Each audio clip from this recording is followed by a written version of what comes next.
Good morning, good afternoon, whatever it is, wherever you are. It's me again, Jen. Hello. And it is Thursday. It is the 17th of December. And we are currently reading from the Nightmare Before Christmas tarot deck, which is a tarot deck that is created by Minerva Siegel and beautifully illustrated by Abigail Larson. You'd think by now saying that I would have it memorized, who's who, but the names get swapped in my head. But anyway, this deck was lovingly lent to me by my dear friend and tarot student, Taylor. I am super appreciative, and I know that she is going to be going on some travels pretty soon. So while she is on her travels, I wanted to also kind of imbue this next card that I pick with the intentions, I guess you could say, or the fortunes of her travels. So let's see what we've got and hope that it's a good thing on this lovely Thursday. Okay, yes, that is an excellent card. All right. I'm very happy that I gave you this kind of luck rather than something bad. It is the 10 of Presents. So we know that in the Nightmare Before Christmas world of things, presents are actually pentacles, which makes perfect sense to me because they are the material wealth, shall we say, of the tangible. They are financial, they are something you can see and touch and experience rather than something a little more fluid, shall we say. So pentacles, presents, I think they go hand in hand, and I absolutely think that this is a great representation for this particular suit. Also, tens, we know, are kind of a culmination card. They are the end of the story, shall we say. They are kind of how that whole suit led up to this one situation. And in the case of the 10 of Presents, more typically the 10 of Pentacles, it is a card of kind of inherited wealth, shall we say. It's a card of giving, but in a sense of like, okay, all the successes that I've had, I'm now comfortable and wealthy and can share with others, sort of energy about the whole card.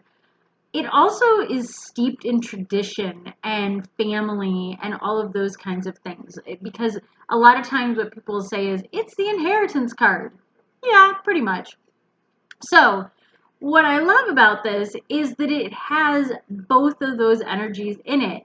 The abundance of success and gifts and things of that nature, as well as the tradition of the tree and the presents beneath it. Because what is more traditional for Christmas than the great big beautiful decorated tree and the presents beneath it? Maybe not so much the snake, but we'll get to the head in a second. I like that it has this sort of energy of, without having the typical depiction of the older gentleman and his family behind him with the grandchildren, or what you assume to be grandchildren, and his own children are grown and all of these things, and you know that there's a lot of abundance. That's represented by this tree. You know that this family has, or whatever this home may be, is wealthy enough to have a big, beautiful tree and have lots of presents underneath it. This is clearly something that's like, yes, we were successful all year long and we were able to provide this beautiful piece of tradition for our children, grandchildren, or whatnot. Also, it's got bats on it, so that ties in the whole Nightmare Before Christmas theme. But also, bats are representative of money and wealth in more Asian cultures. So there's a little tidbit for you. I bet you weren't expecting that. Bats are representative of wealth and kind of particularly money or gold or things of that nature. So having bats on there instead of skulls or something like that, I think is really a great little kind of nod to that bit of symbolism without diving too deep or going too far from the Nightmare Before Christmas background on this. On the flip side, we have the serpent underneath the tree. This serpent, we know from the scene, is keeping everyone else away from the gifts. So if this card comes up inverted, You know, it's probably more about the snake and how he is hoarding all of these things for himself.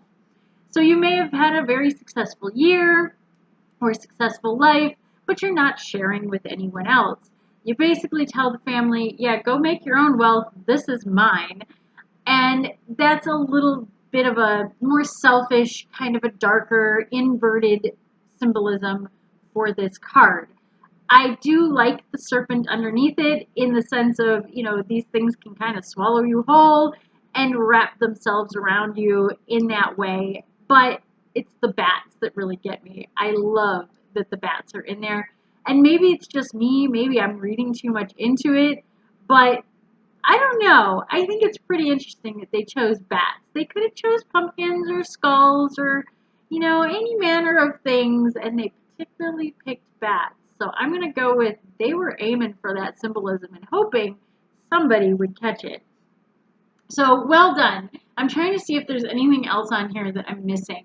The little swirls don't look like pumpkins. They may be oranges, and oranges are a pretty traditional thing to put on a tree as well.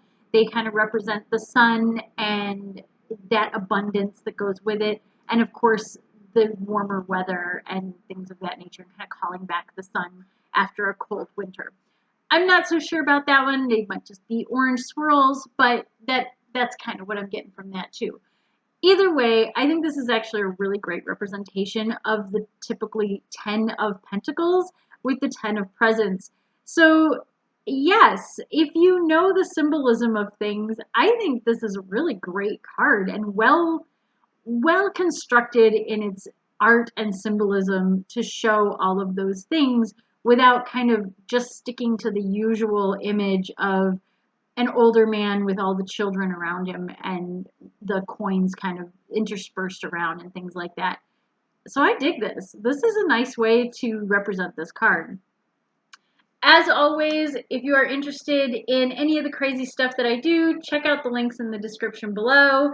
And I love to see the comments on this. Let me know. Do you think that the bats represent money and abundance, or do you think it's just bats because they're bats? I really want to know. I'm curious how many people think that that's the whole interweaving subtext in this card.